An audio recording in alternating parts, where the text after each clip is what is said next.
Kyk, daar is mos nou maar 'n paar ongemaklike tekste in die Bybel. Daardie wat ons sommer maar net oorslaan as ons daar lees. En een van hulle is daar in Matteus 20 van vers 26 af.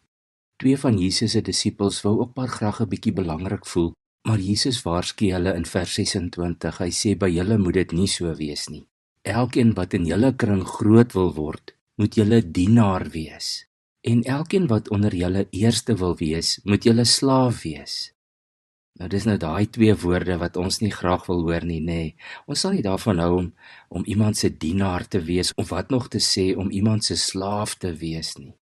Nou Jesus het nie letterlik bedoel jy moet verkoop word as 'n slaaf nie, maar hy wil hê ons moet by hom leer, want net in die volgende vers sê hy, want so is dit ook met die seun van die mens.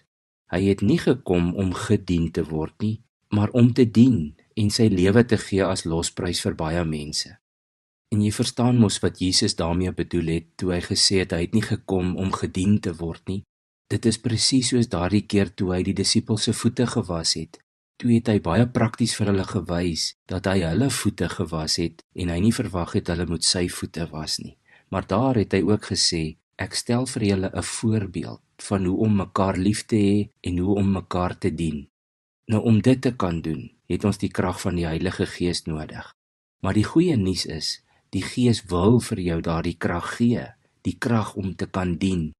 Petrus skryf in 1 Petrus 4 vers 10, as goeie bedienaars van die veelvoudige genade van God, moet elkeen, na mate hy 'n genadegawe ontvang het, die ander dien.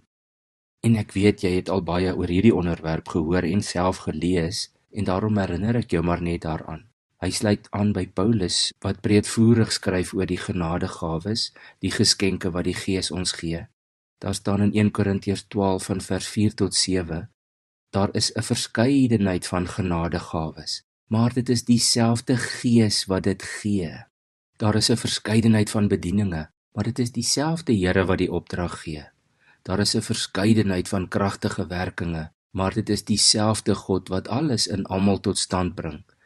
Aan elkeen afsonderlik word 'n werking van die Gees gegee tot voordeel van almal.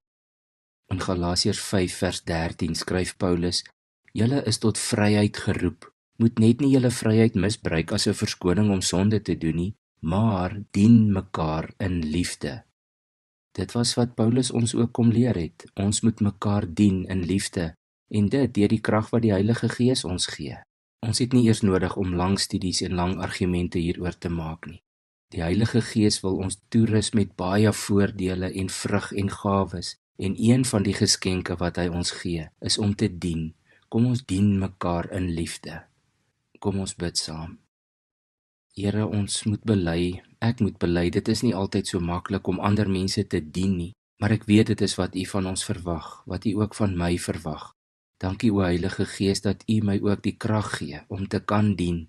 Help ons almal wat U kinders is, Here, om in liefde mekaar te dien en om nie te sit en wag om gedien te word nie. Gee ons die krag en die liefde hiervoor. Ons bid dit in Jesus se naam. Amen.